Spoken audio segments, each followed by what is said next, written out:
குருவின் தினம் ஒரு சுவடுகளில் ஆமை பயணம் அப்படின்ற வார்த்தையை எடுத்துக்கலாங்க. நம்ம ஆமையை பற்றி எல்லோருமே கேள்விப்பட்டிருப்போம். அதை எதுக்கு உதாரணம் சொல்கிறேன்னா, பொறுமைக்கு தான் உதாரணம் சொல்கிறேன்னு கூட நினச்சிக்கிட்டு இருப்போங்க.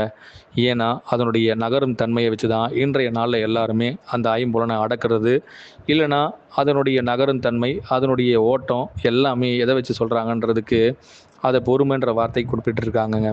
உண்மையிலேயே அதனுடைய தன்மை அதற்குள் அடங்காதுங்க. அதனுடைய கணிப்பு எப்படி இருக்க வேண்டும் என்பதை அதன் உள்ளிருந்து அது கணிப்பதற்கு எடுத்துக்கொள்ளும் கால அளவு பார்த்திங்கன்னா மிகவும் அதீதமாக இருக்குங்க. அதாவது அதனுடைய வேகம் மின்னலை விட 3000 மடங்கு அதிகமாக இருக்குமாங்க.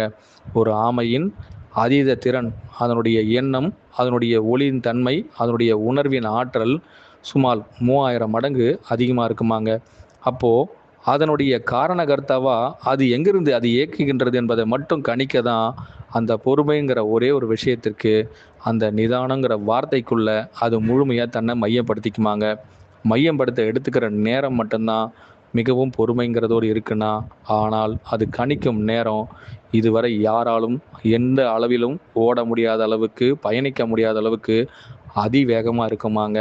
அப்போது எதற்காக ஆமையை பயன்படுத்துகின்றார்கள்ங்கிறதுக்கு தன் உணர்வையே உச்சத்தில் பயன்படுத்தும் ஆமையை எப்படி சொல்லுவாங்கன்னா, ஒரு குறுகிய சின்ன நிலப்பரப்பில் தன்னுடைய முட்டையை இட்டுட்டு கடலில் நெடுந்தூரம் சுமார் 100 150 மைல் தொலைவு கூட சென்று அந்த முட்டையின் கருவை இப்பொழுது நீ வெளியே வா குஞ்சேன்னு சொல்லிருச்சுன்னா, அந்த கருவிலிருந்து அதனுடைய காழ்ம குஞ்சு அப்படியே வெளிப்பட்டு வருமாங்க.